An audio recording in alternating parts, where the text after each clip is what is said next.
Morning, Henny. I found this an exciting chapter. Law 26 of Stephen's book is entitled, Your Skills Are Worthless, but Your Context is Valuable. And he talks about you can get paid multiples more for your skills than you already have if you're using them in the right context.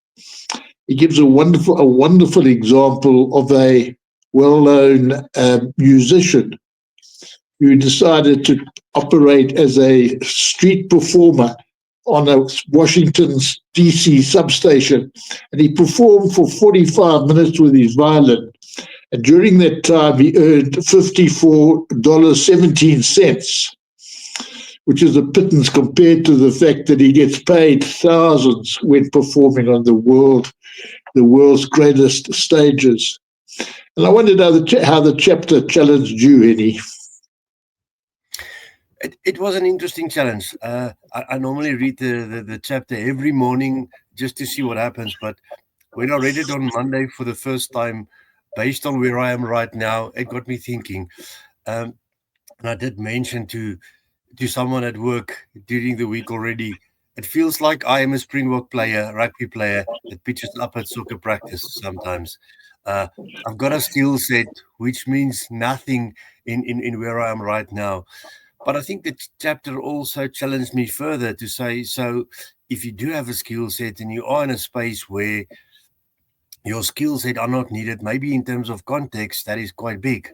So look for ways to do that. See if you can fit in the skill set in the context of where you are. And if it's not possible, you know what? That means that you're in the wrong place. We're living with intention. We need to find the places where we're going to be adding value. Our unique talents and gifts makes us suitable for something specific. And maybe, just maybe, we need to look to make sure that we are not at the soccer practice with our rugby skills.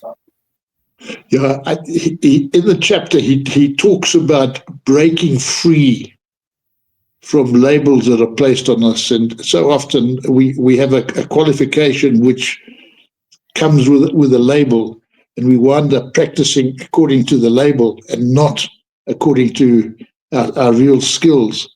And I think that's the challenge that we look at today. And I think our challenge to our listeners is, are you breaking free from the limitations and living a life of intention?